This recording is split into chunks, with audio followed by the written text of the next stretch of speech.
ఓం శ్రీ గురుభ్యో నమః హరి ఓం. శతాయువజ్రదేహాయ సర్వసంపత్కరాయ చ సర్వారిష్ట వినాశాయ నింబకం దళభక్షణం. అందరికీ నమస్కారం. చేబిఎం బాలసుబ్రహ్మణ్యం యూట్యూబ్ ఛానల్ ఆదరిస్తున్న ప్రేక్షకులకు ధన్యవాదములు. శ్రీ క్రోధినామ సంవత్సర ద్వాదశ గోచార రాశి ఫలితాల గురించి తెలుసుకుందాం. ఇవి కేవలం గోచార ఫలితాలు మాత్రమే. వ్యక్తిగత జాతకం అనుసరించి ఫలితాల్లో వ్యత్యాసాలు ఉంటాయని గమనించగలరు. శ్రీ క్రోధినామ సంవత్సర కర్కాటక రాశి ఫలితాలు ఈ విధంగా ఉన్నాయి. ఆదాయం 14, వ్యయం 2, రాజపూజ్యం 6, అవమానం 6.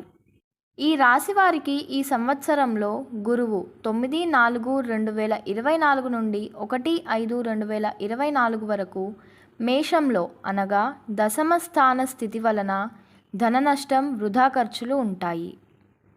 1/5/2024 నుండి 29/3/2025 వరకు వృషభ రాశిలో అనగా లాభస్థానంలో సంచారం వల్ల ఆర్థికంగా అభివృద్ధి, శుభకార్యాలలో పాల్గొంటారు.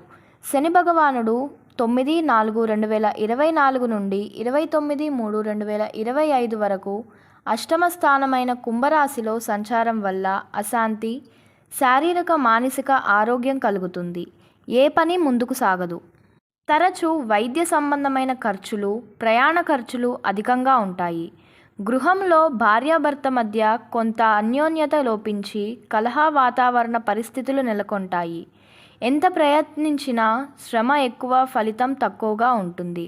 9/4/2024 నుండి 29/3/2025 వరకు రాహు మీనరాశిలో అనగా నవమంలో సంచారం వల్ల పనులలో ఆటంకాలు మరియు కేతువు కన్యా రాశిలో అనగా తృతీయ స్థానంలో సంచారం వలన పుణ్యక్షేత్ర దర్శనం, మనోధైర్యం కలుగుతుంది.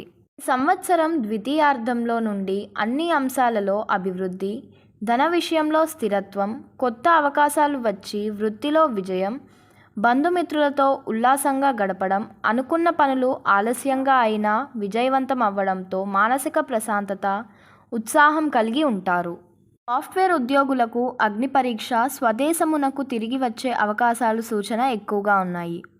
మొత్తం మీద ఈ రాశివారికి ఈ సంవత్సరం మధ్యస్థంగా ఉంటుంది. ఈ రాశివారు గ్రహదోష నివారణకు వృద్ధాశ్రమంకు సహాయం చేయడం, అమృత పాశుపత హోమం నిర్వహించడం, శ్రీ దుర్గాదేవి అమ్మవారికి కుంకుమార్చన చేయించడం, నవగ్రహ ధ్యాన శ్లోకం నిత్యం చదవడం, గోసేవ, అనాథ బాలలకు పాదరక్షలు, దుస్తులు సహాయం చేయడం వలన శాంతి పరిహారాలు జరిగి ఈ సంవత్సరం శుభప్రదంగా ఉంటుంది. నమస్కారం. స్వస్తి ప్రజాభ్య పరిపాలయంతాం న్యాయేన మార్గేణ మహిం మహేషాః.